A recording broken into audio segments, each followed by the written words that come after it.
नमस्कार दोस्तों, आप पढ़ रहे हैं MP board class 12 general English, जिसमें आज हम पढ़ेंगे वर्कबुक के क्वेश्चन आंसर, वो भी लेसन 5 के।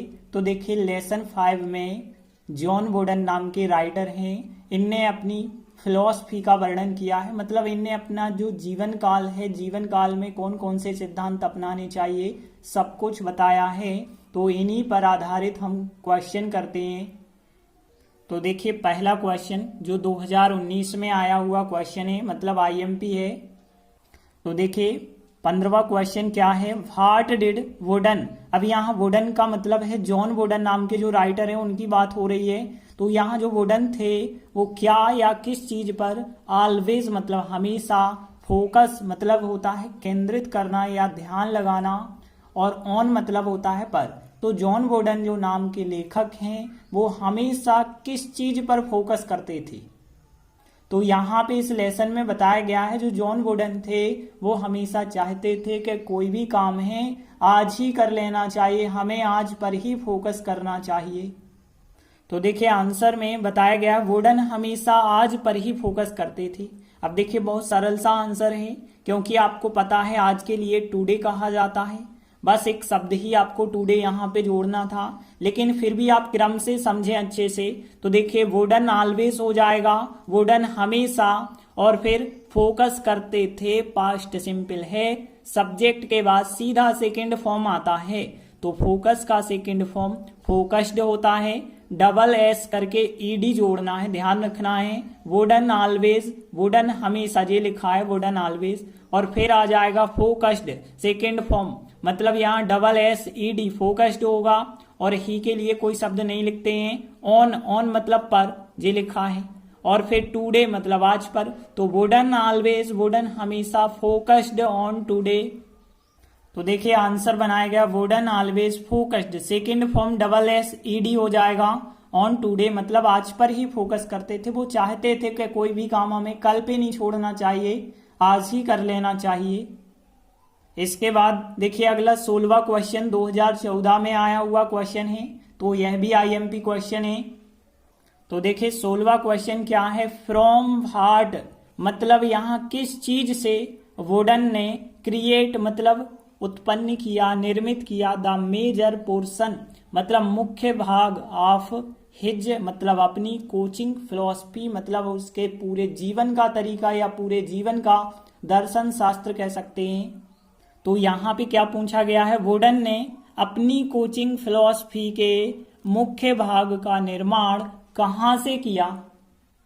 कोचिंग फिलॉसफी का मतलब क्या है, यहाँ पे अपने जो पूरे जीवन का दर्शन शास्त्र होता है या अपने पूरे जीवन के जो सिद्धांत होते हैं उन्हें कहा जा रहा है कोचिंग फिलॉसफी।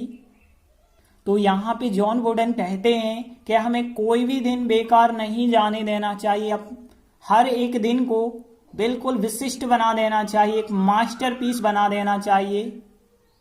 तो देखिए आंसर में क्या बताया गया, वुडन ने एक ही विचार, उनका एक ही विचार था, कौन सा विचार, कि प्रत्येक दिन को अपना विशिष्ट बना दो। इस विचार से ही अपने पूरे जीवन की जो कोचिंग फिलॉसफी थी उसका निर्माण कर दिया। मतलब हम कह सकते हैं वुडन ने एक ही विचार से अपनी कोचिंग फिलॉसफी का मुख्य भाग निर्मित किया। वो कौन सा विचार था, प्रत्येक दिन अपना विशिष्ट बना दो। तो देखिए यहाँ दो लाइनें हैं, अब हम इन दो लाइनों का कैसे ट्रांसलेट करते हैं, तो यहाँ पे ध्यान देना सभी वर्ड हमें क्वेश्चन में ही मिल जाएंगे, बस थोड़ी से नए वर्ड जो होंगे। देखिए वुडन ने, तो वुडन को तो वुडन ही कहना होगा, और एक ही विचार मतलब यहाँ पे हम कह सकते हैं विचार के लिए थॉट कहा जाता है, थॉट का मतलब होता है विचार, और वन, वन ONE वन यहाँ पे लिखना, वन थॉट मतलब एक ही विचार की बात हो रही, वन थॉट, और फ्रॉम मतलब होता है से, यहाँ पे भी फ्रॉम दिया गया है। अपनी कोचिंग फिलॉसफी की बात करें तो यहाँ पे लिखा है हिज कोचिंग फिलॉसफी, का मतलब ऑफ होता है, ये लिखा है। मुख्य भाग मतलब द मेजर पोर्शन, और निर्मित किया मतलब यहाँ पे ये लिखा है क्रिएट। तो यहाँ पे वर्ड तो सब आपको पता है पहली लाइन के, तो ध्यान देना। सबसे पहले हमने लिखा वुडन मतलब यहाँ पे वुडन ने, और फिर यहाँ पास्ट सिंपल है तो सेकंड फॉर्म क्रिएट का, क्रिएटेड, ई के बाद डी और जोड़ देना, तो यहाँ wooden created the major portion मतलब मुख्य भाग ऑफ हिज कोचिंग फिलॉसफी, अपनी कोचिंग फिलॉसफी का, फ्रॉम वन थॉट एक ही विचार से। तो देखिए यह लाइन समझ आ गई ना कि wooden created the major portion और फिर of his coaching philosophy from one thought. तो देखिए यहीं पे था wooden created the major portion of his coaching philosophy from one thought, एक ही विचार से। वो विचार कौन सा था कि ईच डे मतलब प्रत्येक दिन, ईच डे का मतलब होता है प्रत्येक दिन, योर मतलब अपना, और विशिष्ट मतलब स्पेशल भी कह सकते हैं, या फिर यहाँ मास्टरपीस लिखा गया है तो यहाँ योर मास्टरपीस। तो देखिए यहाँ पे ईच डे योर मास्टरपीस बना दो, बनाना मतलब होता है मेक। अब देखिए यहाँ पे मेक हो गया, ईच डे हो गया, और फिर योर मास्टरपीस हो गया, और बनाना को मेक हो गया। तो देखिए यह वाक्य है आदेशात्मक वाक्य, जिसमें पहले आता है क्रिया का फर्स्ट फॉर्म, बाद में आता है ऑब्जेक्ट। मतलब हम कह सकते हैं make each day your masterpiece. तो इस प्रकार से आंसर बन जाएगा। तो देखिए यहां बताया गया है wooden created the major portion of his coaching philosophy. इतना पूरा क्वेश्चन का बस क्रिएटेड किया है फ्रॉम वन थॉट, एक ही विचार से। वो विचार क्या था, मेक ईच डे प्रत्येक दिन को बना दो योर मास्टरपीस अपना विशिष्ट। इसके बाद देखिए अगला क्वेश्चन भी आईएमपी है, 2015 में पूछा गया क्वेश्चन है। तो देखिए 17वां क्वेश्चन क्या है, why do we want to live in future. यहाँ पे फ्यूचर भविष्य, लिव मतलब रहना हो गया, और वांट मतलब चाहना, वी मतलब हम, और भाई मतलब क्यों। तो हम क्यों चाहते हैं भविष्य में रहना, या फिर हम कह सकते हैं यहाँ पे जीना भी कह सकते हैं, लिव का मतलब या रहना एक ही बात है। तो हम भविष्य में जीना क्यों चाहते हैं। तो देखिए जो जॉन वुडन राइटर हैं वो बताते हैं कि भविष्य में ऐसा कुछ ना कुछ होता है जिसके लिए हम सोचते हैं कि भविष्य में पहुंच जाएं। तो वो बताते हैं कि भविष्य में बहुत सारी खुशियां पाई जाती हैं, और हमें लगता है, हम आशा करते हैं कि जैसे ही हम भविष्य में पहुंचेंगे हम बहुत खुश हो जाएंगे, इसलिए हम भविष्य में जीना चाहते हैं।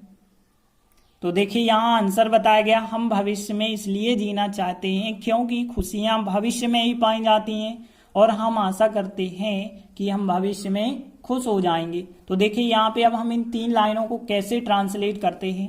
तो देखिए पहली लाइन तो क्वेश्चन की है, देखिए अब कैसे हम बनाएंगे। बस एक चीज याद रखना कि इसलिए और क्योंकि यदि एक साथ आता है तो हम इसलिए को नहीं लिखते हैं, क्योंकि को लिखते हैं बिकॉज। तो क्योंकि के लिए कौन सा शब्द होता है, बिकॉज। अब यहां से देखिए पहली लाइन तो यहां से यहां तक आप क्वेश्चन की लिख देना कि we want to live in future, हम भविष्य में जीना चाहते हैं। तो यह लाइन हो गई क्वेश्चन की कि we want to live in future, और फिर बिकॉज क्योंकि। अब यहाँ पे खुशियां, तो देखिए खुशियों के लिए कहा जाता है हैप्पीनेस। देखिए यहाँ पे हैप्पी जो है एक एडजेक्टिव है जिसका मतलब होता है खुश, लेकिन हैप्पीनेस जो होती हैं वो कहलाती हैं खुशियां। ठीक है, तो हैप्पीनेस मतलब होता है खुशियां, और खुशियां जो होता है हमेशा एक वचन होता है, ध्यान रखना ये बहुवचन नहीं होता है। और फिर फ्यूचर हो गया, और इन हो गया, ही के लिए तो कोई शब्द होता नहीं, तो इन मतलब में ही पाई जाती हैं। तो देखिए एक शब्द होता है LIE, लाई का मतलब झूठ बोलना भी होता है, और पाया जाना भी होता है। तो यहाँ पे हम इसी शब्द का इस्तेमाल कर रहे हैं। तो जो हैप्पीनेस होती हैं खुशियां, वो लाई मतलब पाई जाती हैं, लेकिन प्रेजेंट सिंपल है तो एस लगाएंगे, मतलब लाइस मतलब पाई जाती हैं, इन फ्यूचर मतलब भविष्य में। तो हैप्पीनेस मतलब खुशियां, लाइस पाई जाती हैं, इन फ्यूचर मतलब भविष्य में पाई जाती हैं, और हम आशा करते हैं। फिर present simple, and we hope मतलब आशा करते हैं, दैट मतलब की। तो एंड हो जाएगा, फिर वी, फिर होप, और फिर हो जाएगा दैट। तो एंड वी होप दैट, और हम आशा करते हैं कि। अब देखिए वी के हिसाब से तो एस लगता नहीं है, तो यहाँ एस लगाने की आवश्यकता नहीं है। एंड वी होप दैट, और हम आशा करते हैं कि। अब देखिए अगला वाक्य जो है, हम भविष्य में खुश हो जाएंगे। तो देखिए यहाँ पे वी होगा, फ्यूचर होगा, इन होगा, और फिर हैप्पी मतलब होता है खुश, और फिर हो जाना मतलब होता है विकम। ठीक है ना, विकम मतलब होता है होना। अब यहाँ पे बिकम हमें पता हो गया और यह वाक्य है फ्यूचर सिंपल में, तो हमें पता है सब्जेक्ट के बाद शैल या विल आता है और इसके बाद सीधा आता है फर्स्ट फॉर्म। तो देखिए सब्जेक्ट हो गया, वी हो गया और फिर यहाँ पे सहायक क्रिया या तो शैल लगाएंगे या विल लगाएंगे। लेकिन ध्यान देना, यदि आप 100% श्योर होते हैं, मतलब हमें ऐसा ही लगता है कि हम भविष्य में जाएंगे और खुश हो जाएंगे, संभावना नहीं है, 100% यदि आप बात बताना चाहते हैं तो फिर वहां पे विल ही लगाएंगे। तो यहाँ पे हम सहायक क्रिया कौन सी लगा रहे हैं, विल। ठीक है, तो वी विल बीकम हम हो जाएंगे और फिर बीकम के बाद हैप्पी हो जाएंगे इन फ्यूचर मतलब भविष्य में। तो देखिए एंड वी होप दैट, और हम आशा करते हैं कि वी विल बीकम हम हो जाएंगे हैप्पी इन फ्यूचर मतलब भविष्य में। तो इस प्रकार से देखिए तीनों लाइनें, we want to live in future because, क्योंकि हैप्पीनेस खुशियां लाइफ पाई जाती हैं इन फ्यूचर भविष्य में। एंड वी होप, और हम आशा करते हैं दैट की we will become happy in future. तो देखिए इस प्रकार से आंसर बना पहली लाइन क्वेश्चन की, we want to live in future और फिर बिकॉज, क्योंकि हैप्पीनेस लाइज पाई जाती हैं इन फ्यूचर मतलब भविष्य में। एंड वी होप, और हम आशा करते हैं दैट के वी विल बीकम हम हो जाएंगे हैप्पी इन फ्यूचर मतलब भविष्य में। इस प्रकार से लेसन 5 में 3 ही महत्वपूर्ण क्वेश्चन हैं जो आप तीनों कर लें, इनमें से एक ना एक क्वेश्चन पूछा जा सकता है। धन्यवाद।